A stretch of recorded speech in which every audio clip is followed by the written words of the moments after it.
বিয়ে উপলক্ষে চেহারায় অন্যরকম সৌন্দর্য পরিলক্ষিত হচ্ছে, সবই মহান আল্লাহর কুদরত। কিন্তু তারা এটা না বলে নববধূ রূপ নিয়েই পড়ে থাকে। কি দেখা শেষ হয়েছে আমাকে? আপনাকে সারা জীবন দেখলেও আমার দেখা শেষ হবে না। মালুমই হয় না কতক্ষণ তাকিয়েছিলাম। এই ডায়লগগুলো ছেলেরা দেয় মেবি। ডায়লগ মনে হলো বুঝি? এগুলো তো আমার মনের কথা। আচ্ছা, আমার উপহার দিন। স্বামী নাকি বাসর রাতে স্ত্রীকে উপহার দেয়।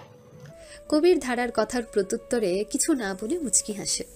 তারপর বেডসাইড টেবিলের ড্রয়ার থেকে কিছু কাগজ বের করে হাতে দেয়।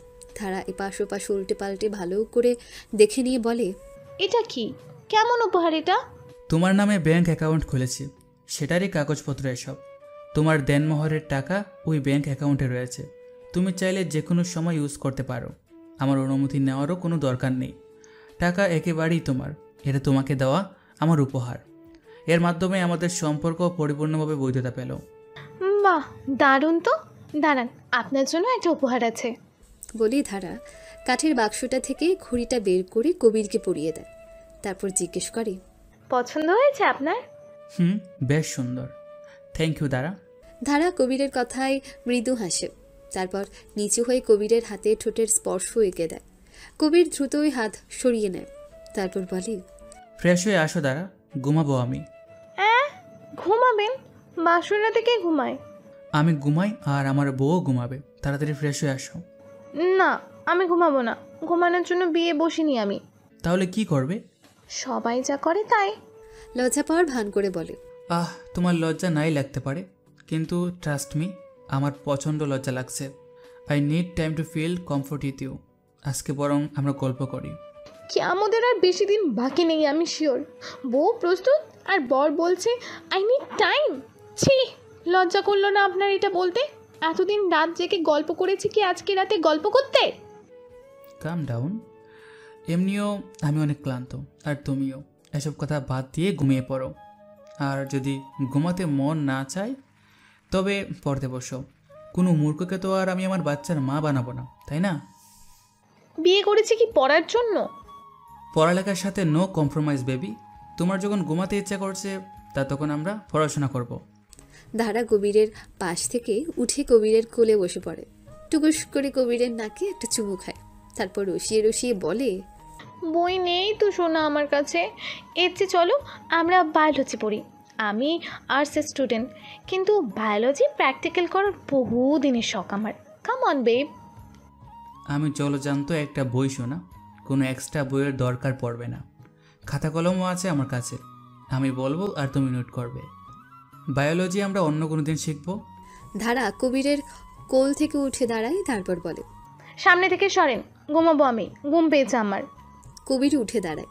তারপর বলে, নো নো নো বেব, এখন তা বললে আমি শুনবো না। এখন তুমি পড়তে বসবে, ডিসিশন ফাইনাল। কবির ধারার হাতটা ধরে চেয়ার টেবিলে বসে।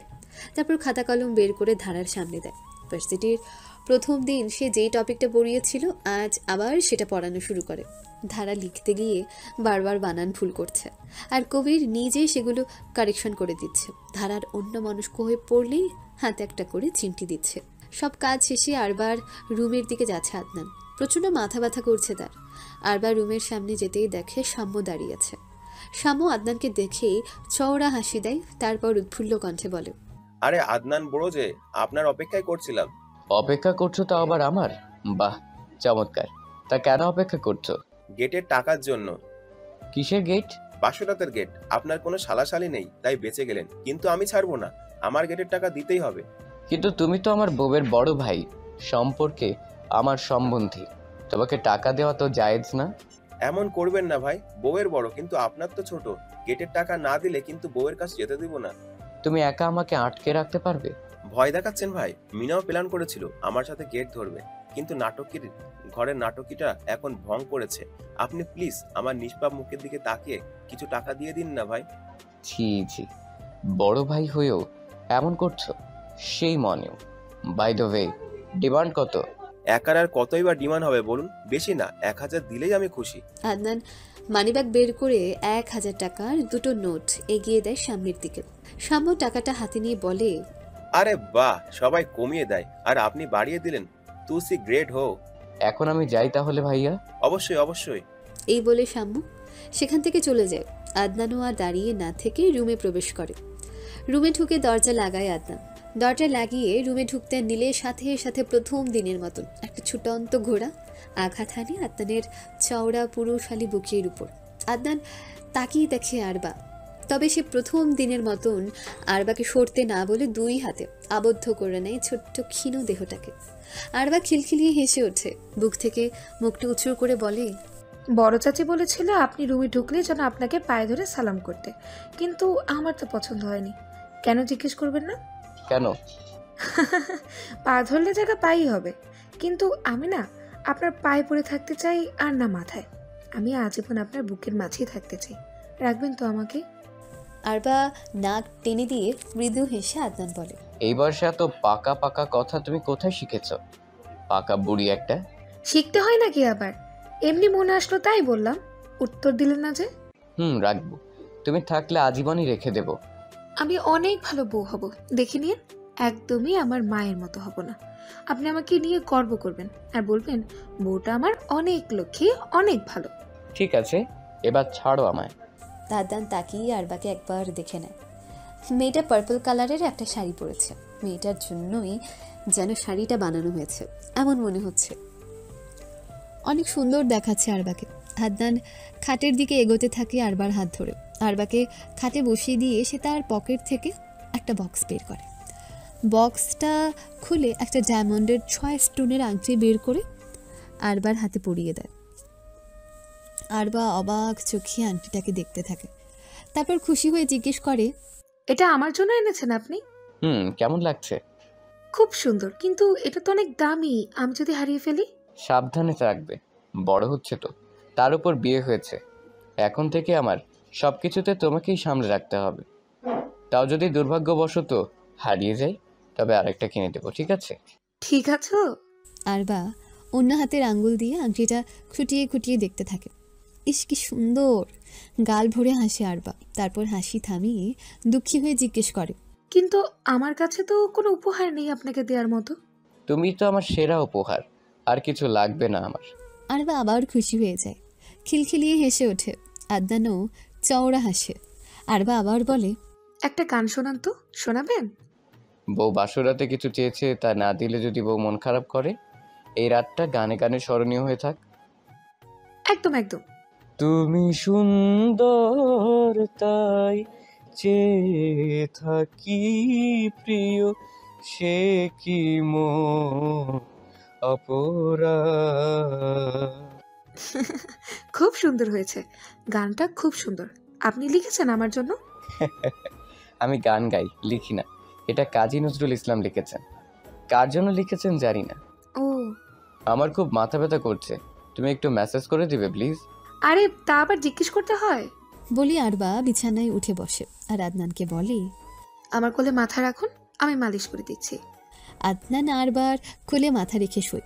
আরবার ছোট ছোট হাত দিয়ে খুবই যত্নে আদনানের কপাল ও চুলের মধ্যে মালিশ করে দিচ্ছে। আদনান খুবই আরাম পাচ্ছে। কিছুক্ষণের মধ্যে আদনান আরবার কোলে ঘুমিয়ে পড়ে। আরবা তা টের পেয়ে চুমু এঁকে দেয় আদনানের কপালে আর মৃদুস্বরে বলে, আমার ইঞ্জিনিয়ার সাহেবটাকে ভালোবাসি। খাটের উপর বসে জানলা দিয়ে বাইরে তাকিয়ে আছে আয়েশা বেগম। মনের মধ্যে খচখচ করছে তার। খেতেও পারেননি তিনি ঠিক মতো। তার ধ্যান কাটল যখন পাশ থেকে কেউ তার মুখের সামনে পান ধরল। আয়েশা বেগম সেদিকে তাকিয়ে পানটা হাতে নিয়ে নিলেন। পাশে তাকিয়ে কে এই পান তার মুখের সামনে ধরেছে তা দেখার প্রয়োজন বোধ করলেন না। আজ আর পান পেয়ে তার মন ভালো হয়নি। পানটা হাতের মুঠোর মধ্যে নিয়ে বসে রইলেন। আয়েশা বেগমের হেলদোল না দেখে জামাল সাহেব পাশ থেকে বলে উঠলেন, মন কি বেশি খারাপ? আমাকে নিয়ে ভাবার কারো সময় আছে নাকি? সবগুলো বংশের ধারা পেয়েছে, কিছু জানানোর প্রয়োজন বোধহয় করেন না। আমি কি কম কষ্ট করে জন্ম দিয়েছি, পালন করেছি যে একটা মেয়ের জন্য এমন করলো? কবে কার ইচ্ছে অপূর্ণ রেখেছি আমি? ও কেন আমাকে একবার বলল না যে ও ওই মেয়েকে বিয়ে করতে চায়? আহা, একজনের উপর রাগের কারণে বংশ নিয়ে টানাটানি করছো কেন? ওই গোড়াতেই সমস্যা। বীজ ভালো হলে কি গাছ এমন হতো? কখনো না। বিয়ের পর কত নাটক করেছিলেন মনে আছে আপনার? আমার কিন্তু মনে আছে, সব কটা নাটকের ওস্তাদ। পুরনো কথা নিয়ে খোটা না দিলেও পারতে। জামরুলের বাচ্চা জামরুলের মতোই হয়েছে। আয়েশা বেগমের কথায় জামাল সাহেবের স্মৃতিচারণ ঘটল। তার প্রথম বউ আশাকে জন্মদিনেই মারা গিয়েছিল। আশার নামটা পর্যন্ত ঠিক করা হয়নি তখন। আয়েশা বেগম ছিল তার প্রথম স্ত্রীর বোন। আশা ছোট থাকায় তাকে লালন পালনের সমস্যা হচ্ছিল। বাবা মায়ের জোড়াজুড়ি আর ছোট কবির আর আশার মুখের দিকে তাকিয়ে জামাল সাহেব বিয়েতে রাজি হন। যদিও তার মনে খুঁতখুঁতানি ছিল, সৎমা এসে যদি তার সন্তানদেরই কষ্ট দেয়। বাবা মাকেও জানালেন তার দ্বিধার কথা। পরবর্তীতে তার জন্য আয়েশা বেগমকে পাত্রী হিসেবে ঠিক করা হলো। এই কথা শুনে জামাল সাহেব মোড় দিলেন। চঞ্চল আয়েশা বেগম তার শালী ছিল। এই মেয়ের অতিরিক্ত কথা বলা, রসিকতা করা ইত্যাদি গম্ভীর জামাল সাহেবের অপছন্দ ছিল। তবুও এক প্রকার বাধ্য হয়ে বিয়েটা করেন তিনি।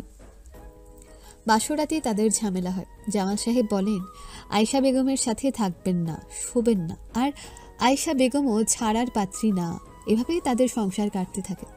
তিনি আয়েশা বেগমকে সাফ সাফ জানিয়ে দিয়েছিল আয়েশা বেগমের ঘরে তিনি কোনো সন্তান আনতে চান না। আয়েশা বেগমও রাজি হয়ে যায়। কবির আর আশাকে নিজের সন্তানের মতন যত্নে বড় করতে থাকেন। আয়েশা বেগমের তার সন্তানদের প্রতি যত্ন, কথা বলে বাড়ি মাতিয়ে রাখা ইত্যাদি জামাল সাহেবকে প্রভাবিত করে। জামাল সাহেব মন দিয়ে বসেন আয়েশা বেগমকে, ভালোবাসাতেই শুরু করেন। কয়েক মাস পর আয়েশা বেগম জানতে পারেন তিনি গর্ভবতী। তার পেটে জামাল সাহেবের সত্তা বড় হচ্ছে। তিনি রেগেমেগে সেদিন জামাল সাহেবকে বলেছিলেন, কি রে, জামরুলের নাটক তো কম করলি না। এগুলো হলো কিভাবে? তুই না বললি বাচ্চা হবে না, তো এগুলো কি? ওই যে শুরু করলো জামরুল বলা, আজ পর্যন্ত তা চলছে। জামাল সাহেব তো এই নাম শুনতে শুনতে নিজের আসল নামই মনে রাখতে পারেন না। নিবিড় আর আবির তখনই হয়েছিল। এরপর আর তাদের কোনো সন্তান হয়নি। জামাল সাহেব একবার বলেছিল আরেকটা বাচ্চা নেবে। মেয়ে তো কম হয়ে গেল তাদের। আয়েশা বেগম প্রস্তাব নাকচ করে দিয়ে বললেন, আমার জন্য কবির আর আশাই যথেষ্ট ছিল। তবু আল্লাহ নিবিড় আবিরকে উপহার স্বরূপ দিল। আর কিছু চাই না আমার। আয়েশা বেগমের ফোপানো শব্দ জামাল সাহেবের টনক নড়ল। তিনি দৃষ্টি নিক্ষেপ করে দেখলেন আয়েশা বেগম আঁচলে মুখ গুজে কাঁদছেন। জামাল সাহেব বউকে বাহু ডোরে আবদ্ধ করে বললেন, কাঁদছো কেন? আবির বলেছে তো ফিরে আসবে দ্রুতই, আর মন খারাপ করে না। নিবিড় যদি বেঁকে বসতো তাহলে আদিতার কি হতো? তোমার ছেলে এত নির্বোধ কেন? বলা যেত না একবার মুখ ফুটে? বুঝতে পারিনি হয়তো। প্রেম মানুষকে জ্ঞান শূন্য করে দেয়, আমাকেও দিয়েছিল। হাফসা ভাবির সাথে বিয়ের কথা বলতে বেশ লজ্জা করেছে আমার, যদিও উনি খুবই ভালো মানুষ। এই বিষয়ে একটা প্রশ্ন করেনি, তবুও আমার প্রচণ্ড খারাপ লেগেছিল। মেয়েটা কিভাবে কাঁদছিল দেখেছো তুমি? ও কিছু না, হঠাৎ বর পাল্টে যাওয়ায় ঘাবড়ে গিয়েছিল হয়তো। একসাথে থাকতে থাকতে সব ঠিক হয়ে যাবে। মেয়েটা কেমন না কেমন কে জানে। আমার ভালো লাগছে না। আবিরকে ফিরে আসতে বলো তুমি। ফোন ধরছে না তো। আর যা হয়েছে ভালোই হয়েছে। নিবিড় তো আজ তাকে বিয়ে করতেই চেয়েছিল। যে যার পছন্দের মানুষকে পেয়েছে, এর চেয়ে ভালো আর কি হতে পারে? কান্না করে না, অসুস্থ হয়ে পড়বে তো। জামাল সাহেব আয়েশা বেগমের হাত থেকে পানটা নিয়ে আয়েশা বেগমকে খাইয়ে দেন।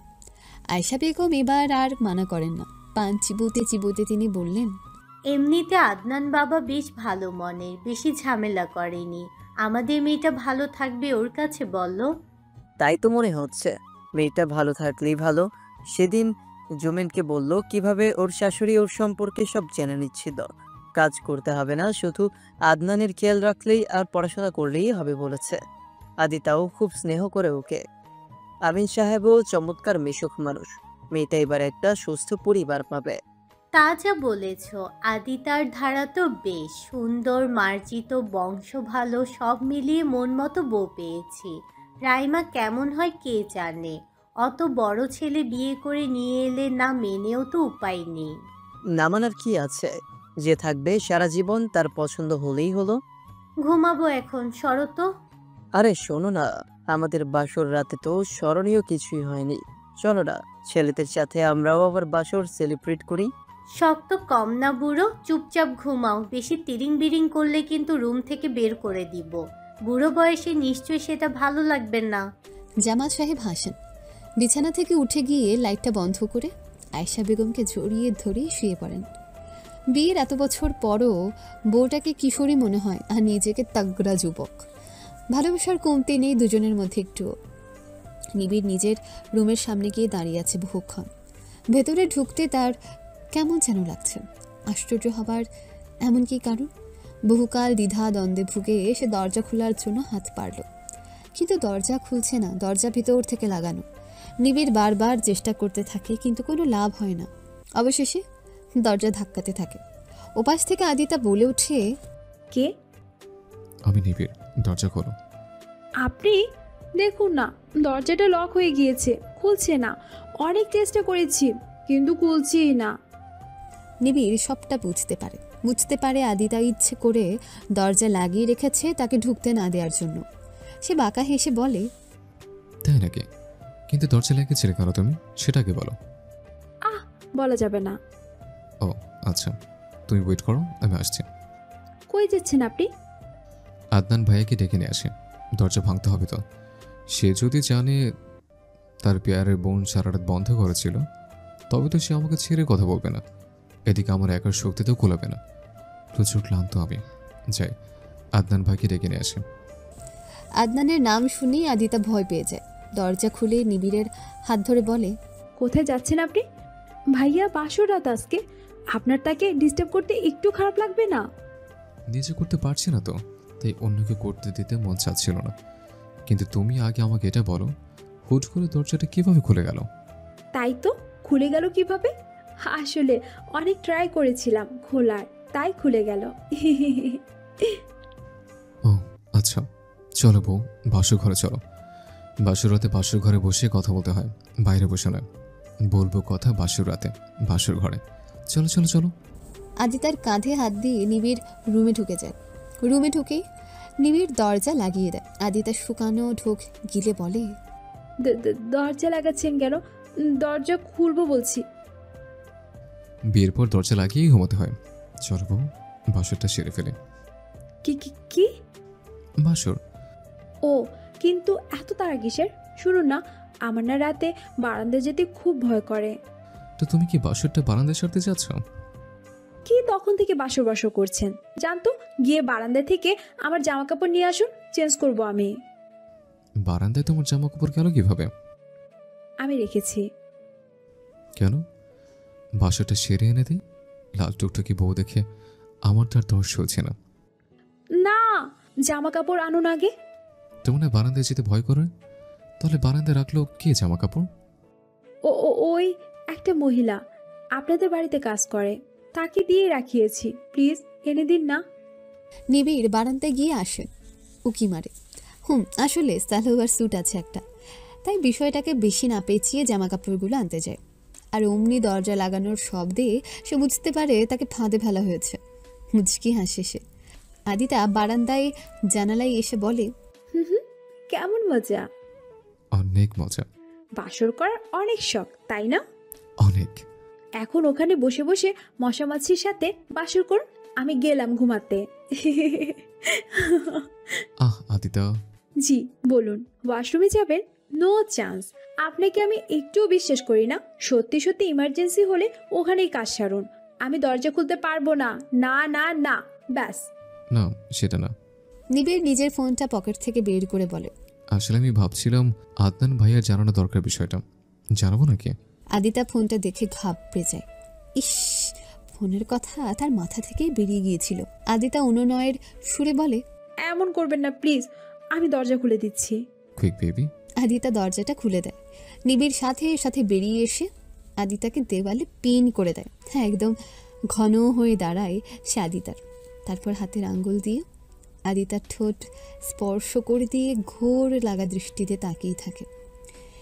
এদিকে আদিতার পরাণ পাখি খাঁচায়নি কোনো মতে। সে বলে, কি করছেন আপনি?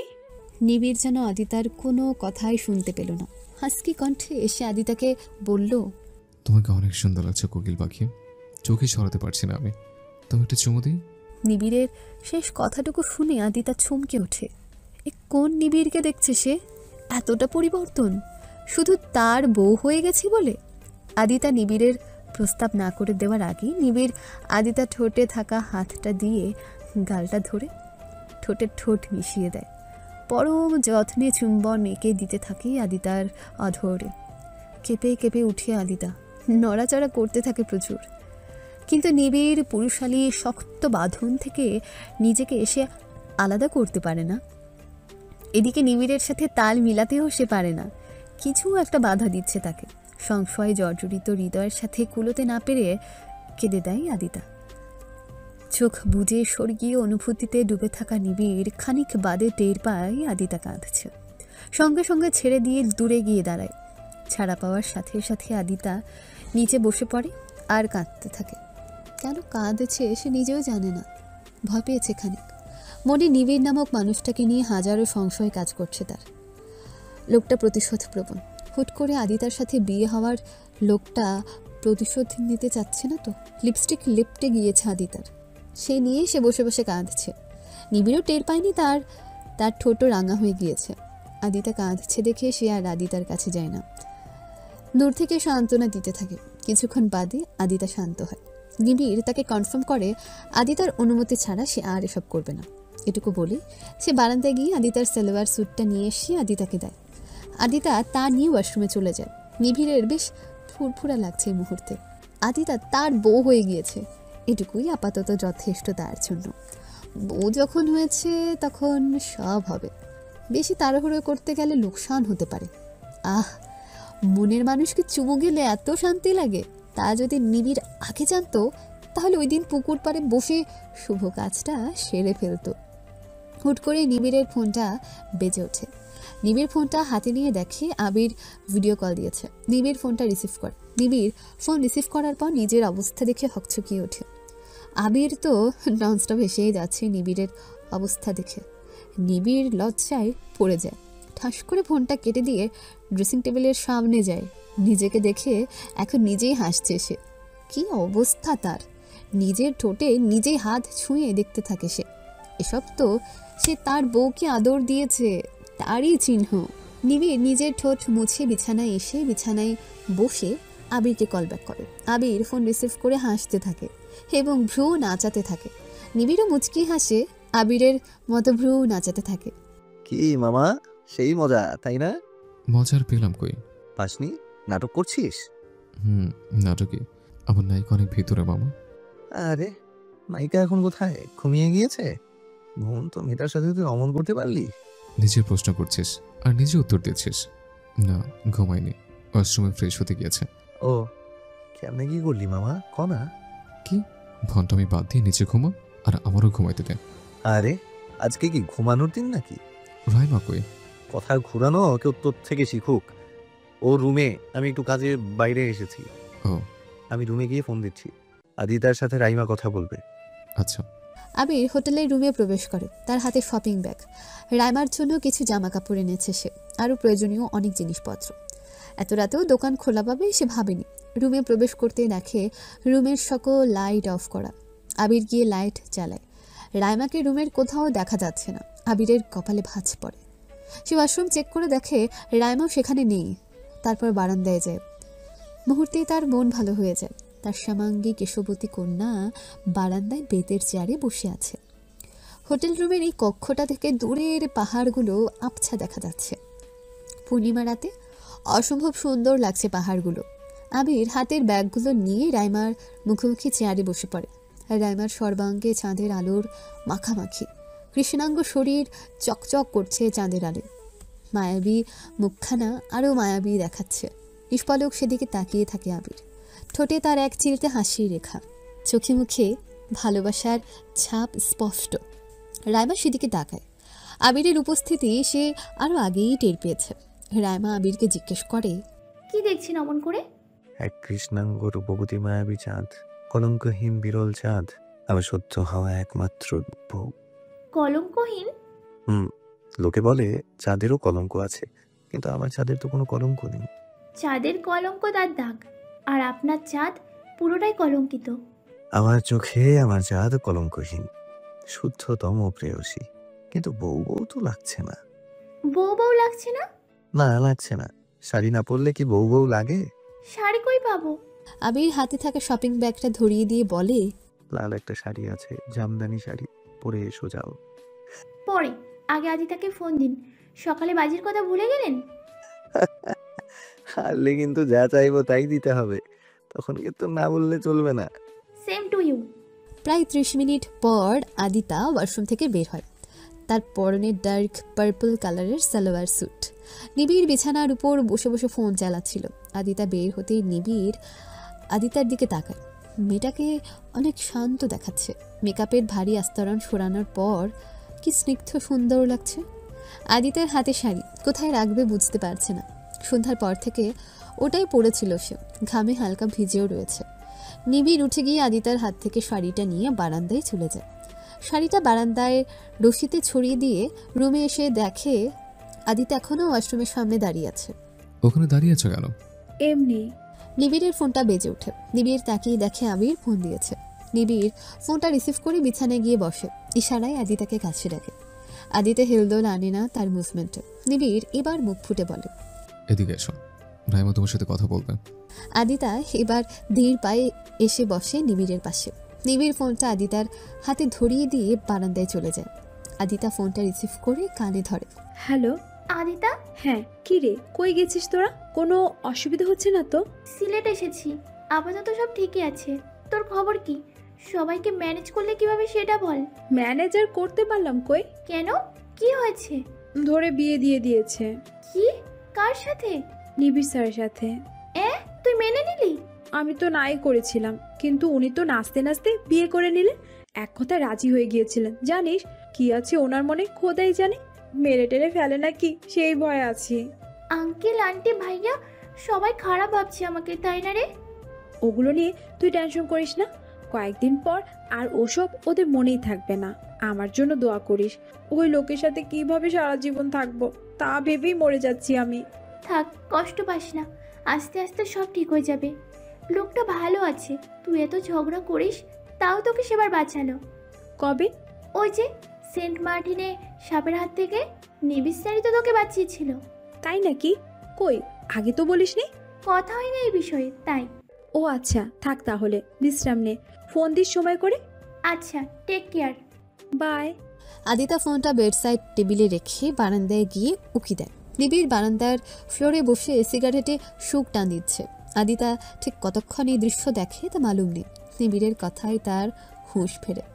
আমি বিয়ে করেছেন কেন? ঝগড়া করতে। মাঝে মধ্যে ঝগড়া করে পোষায় না। রসিকতা করছেন? তখন ওটা করলেন কেন তাহলে? তো বউয়ের সাথে শুধু ঝগড়াই করব? বংশবিস্তার করতে হবে না? আপনি কি পাগল হয়ে গিয়েছেন? এমন অদ্ভুত অদ্ভুত কথা বলছেন কেন? আগে আপনি আর এখনকার আপনি কতটা আলাদা। ছাত্রীর ভুল কি এক হলো নাকি? এখানে আসার পর থেকে কেমন কেমন করছেন। কিছু তো করলাম না, আই মিন করতে দিলে না। তুমি কি ঘুমাও? অনেক ক্লান্ত নিশ্চয়ই। আপনি ঘুমাবেন কই? কেন, বিছানায়? আমি কোথায় ঘুমাবো তাহলে? বিছানায়। আপনি আর আমি একসাথে? তো তুমি কি সিনেমা ফিল নিতে চাচ্ছ? আমি কি তোমাকে অপমান করে খাটে নিচে শুতে বলবো? খুশি হবে তাহলে? উল্টোটা হলে বেশি খুশি হব। মানে রোমান্স করতে চাচ্ছ? আমার কোনো সমস্যা নেই, আসছি আমি। 2 লাইন বেশি বুঝছেন কেন? আমি খাটে ঘুমাবো আর আপনি খাটের নিচে, তাহলে খুশি হব আমি। এটা তো পারবো না। বিয়ের পর বউ রেখে ঘুমাতে কষ্ট হবে তো, একটু ম্যানেজ করে নাও। আমি আপনার সাথে ঘুমাবো না, আপনাকে বিশ্বাস করি না। যদি মেরে টেরে ফেলেন? এখন থেকে রিস্ক নিয়েই থাকতে হবে, শোনো। Nothing to do. সো বারান্দায় বসে চাঁদের সৌন্দর্য উপভোগ করছে আবির। দূর পাহাড়ের উপর চাঁদ জ্বলজ্বল করছে। এ যেন চাঁদের পাহাড় উপন্যাসের কথা মনে করিয়ে দিচ্ছে। পাহাড়গুলো এখান থেকে বেশ দূরে, 1 ঘন্টারও বেশি সময় লাগবে যেতে। কিন্তু তাদের বিশাল উচ্চতা তাদের এত দূর থেকেও স্পষ্ট করে দেখাচ্ছে। কালকে সারাদিন রাইমাকে নিয়ে সিলেটের পাহাড় ও ঝর্ণা দেখার ইচ্ছে আছে আবিরের। কতটুকু সফল হবে জানে না। নববধূকে নিয়ে ঘুরতে নয়, ঘরে থাকতে বেশি ভালো লাগে বলে তার বন্ধুরা জানিয়েছে। প্রাপ্তবয়স্ক আবিরও তা ভালোই টের পাচ্ছে স্বল্প সময়। কিন্তু তবুও রাইমার ইচ্ছেকে প্রাধান্য দিয়ে ঘুরে বেড়াবে কাল সারাদিন। কক্সবাজারে যাওয়ার আগে রাইমা তাকে একবার বলেছিল তার পাহাড় দেখার অনেক ইচ্ছে। আদিতাদের সাথে ফ্যামিলি ট্যুরে সে কখনোই যেত না, তবে আদিতার কাছে পাহাড়ের সৌন্দর্যের বর্ণনা শুনে তার বরাবরই পাহাড় দর্শনের ইচ্ছে প্রগাঢ় ছিল। আবির তার শ্যামলিমার আবদার পূরণ না করে পারে? কাঁচের চুরির রিনঝিন শব্দ আবির বারান্দার ফটকে দৃষ্টি নিক্ষেপ করে। তার দৃষ্টি আটকে যায় শ্যামাঙ্গী শ্যামলিমার দিকে। সে কি মৃত্যুবরণ করলো? মনে তো হচ্ছে তাই। শাড়িতে এতটা সুন্দর লাগবে রায়মাকে তা আবির কল্পনাও করেনি। খোলা চুলগুলো পাহাড়ের গা চুমে আসা শীতল বাতাসে মৃদু উঠছে। ভারী সাজসজ্জা তুলে ফেললেও চোখে গাঢ় করে দেওয়া কাজল এখনও অবশিষ্ট রয়েছে, যা রায়মাকে করে তুলেছে আরও আকর্ষণীয়। লাল জামদানি শাড়িতে কোনো অংশেই রায়মাকে হুড়পড়ির থেকে কম মনে হচ্ছে না আবিরের কাছে। রায়মা দূরে তটস্থ হয়ে দাঁড়িয়ে আছে। আবিরের দৃষ্টি তাকে ভয়ঙ্কর রকম লজ্জা দিচ্ছে। লাজে মরে যেতে ইচ্ছে করছে এক্ষুনি। দৃষ্টিতে দৃষ্টি রাখতেও বেহাল অবস্থা হয়ে যাচ্ছে রায়মার। লাজে রাঙা বউকে দেখে আবিরের স্তম্ভিত মুখে হাসি ফুটে ওঠে। ভালোবাসায় পরিপূর্ণ হৃদয়টা ঘায়েল হয় বরাবরের মতোই। হাতের ইশারায় রায়মাকে সে বসতে বলে তার সামনের কেদারাটিতে। হৃদয়ের কম্পনে রায়মা পুরো শরীর যেন কাঁপছে। হাজারো চিন্তায় তটস্থ সে ধীর পায়ে এসে বসে। লাজুকলতার ন্যায় মাথাটা নুয়ে রাখে সে। আবির মুগ্ধ নয়নে তাকিয়ে থাকে তার ব্যক্তিগত লাজুকলতাটির দিকে। আবিরের নরম কোমল কণ্ঠস্বর হয়ে ওঠে গমগমে। আবির মাথা রায়মার কানের কাছে নিয়ে হিসিয়ে বলে, বাজিতে তো হেরে গেলে, এখন আমি যা চাইবো তা দিতে হবে কিন্তু। আমার কি সেই সামর্থ্য আছে? আছে তো। কি চাই আপনার? তোমাকে জান বলে আবির রায়মার কানের লতিতে ঠোঁট ছুঁয়ে দেয়। রায়মার শ্বাস আটকে আসে। অজানা শিহরণে কম্পন বাড়তে থাকে। আবিরের ছোট ছোট আদরগুলো তাকে উতলা করে তুলেছে। বরাবরের মতোই নিজের কথায় বাজেভাবে ফেসে যায় রায়মা। ভার্সিটির প্রথম দিন আদিতাকে বলেছিল আদিতা যা চাইবে সে তাই দেবে, যার ফলস্বরূপ আদিতার হবু স্বামীকে নিয়ে রাজশাহী থেকে সিলেটে পাড়ি দিয়েছে রায়মা। আর আজ আবির যা চাইবে তাই দেবে বলে নিজেকে বিলাতে হচ্ছে তাকে। আবির বাজা কোলে তুলে নেয় রায়মাকে। হাঁটা ধরে রুমের উদ্দেশ্যে, জীবনের অন্যতম সুন্দর অনুভূতি অনুভব করতে। বিছানায় আদিতা নিবিড় শুয়ে আছে। তাদের মধ্যে দুটো লাগেজ। এই লাগেজগুলো ভর্তি জিনিস আদিতাকে দেওয়া হয়েছিল। সেই লাগেজ দুটোকেই ব্যারিকেড হিসেবে ব্যবহার করেছে আদিতা। একটার উপর আরেকটা রেখে উচ্চতা বাড়িয়েছে, যেন নিবিড় হাতও পর্যন্ত দিতে না পারে। নিবিড় বিরক্ত কণ্ঠে বলে ওঠে, এটা কি হলো? আগে দেখতাম কোরবালিশ দেয়, আর এখন সোজা লাগেজ। কোলবালিশ ওল্ড ফ্যাশন আর রোমান্টিকও বটে। কোলবালিশ মধ্য থেকে উদাও হয়ে যায়, ইতিহাস সাক্ষী। তাই সেফটির জন্য লাগেজ। তোমার কি মনে হয় লাগেজ ছড়ানোর শক্তি আমার গায়ে নেই? ভুলো এই কাজ করবেন না। আমি কিন্তু নারী নির্যাতনের মামলা ঠুকে দেব বলে দিলাম।